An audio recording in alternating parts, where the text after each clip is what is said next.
প্ৰশ্ন পুৰণি কামৰূপখন 4টা ভাগত বিভক্ত আছিল ভাগকেইটাৰ নাম কি কি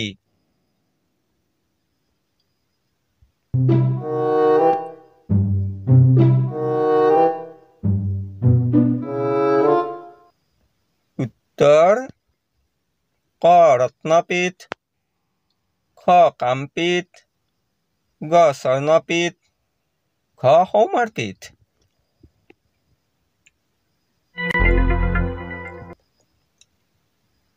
প্ৰশ্ন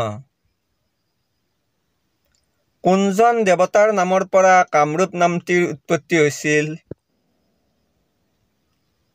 ক বৰুণদেৱ খ অগ্নিদেৱ গ কামদেৱ ঘ বায়ুদেৱ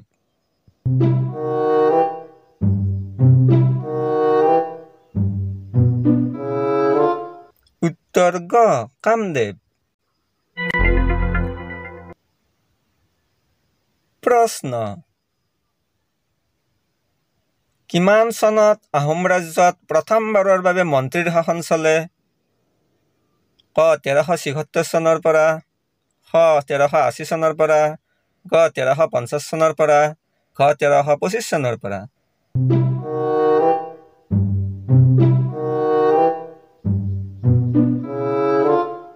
উত্তৰ ক 1376 চনৰ পৰা প্ৰশ্ন কোনজন আহোম ৰজাক গড়গয়া ৰজা বুলি কোৱা হৈছিল ক চুখ্ৰামভা খ চুক্লেংমুং গ চুকাভা ঘ ৰুদ্ৰসিংহ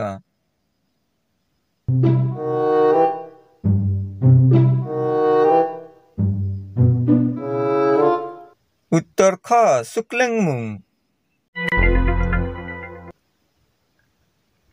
প্ৰশ্ন বৰ ৰজা ফুলেশ্বৰী কোনজন আহোম ৰজাৰ কুঁৱৰী আছিল ক শিৱসিংহৰ খ ৰুদ্ৰসিংহৰ গ গদাধৰ সিংহৰ ঘ চন্দ্ৰকান্ত সিংহৰ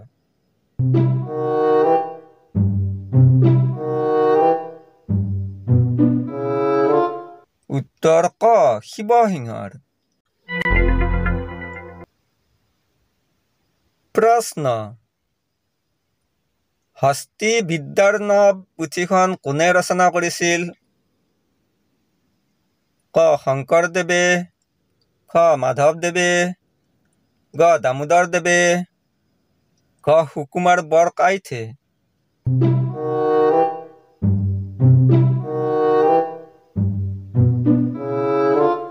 উত্তৰ খ সুকুমাৰ বৰকাইথে প্ৰশ্ন অসমৰ প্ৰথম মুখ্যমন্ত্ৰীজনৰ নাম কি আছিল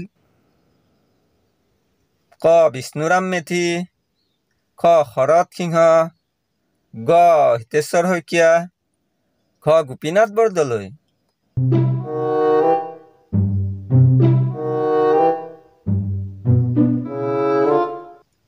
উত্তৰ খ গোপীনাথ বৰদলৈ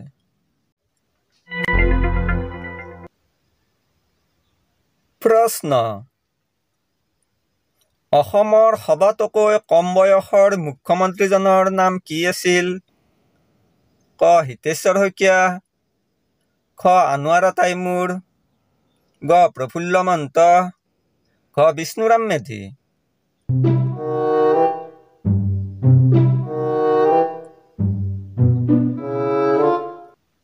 উত্তৰ গ প্ৰফুল্ল মহন্ত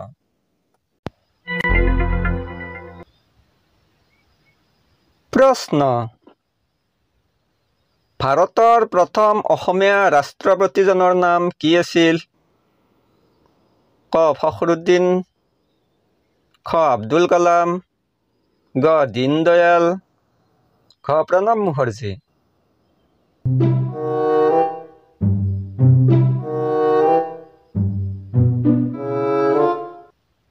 উত্তৰ ক ফখৰুদ্দিন আলী আহমেদ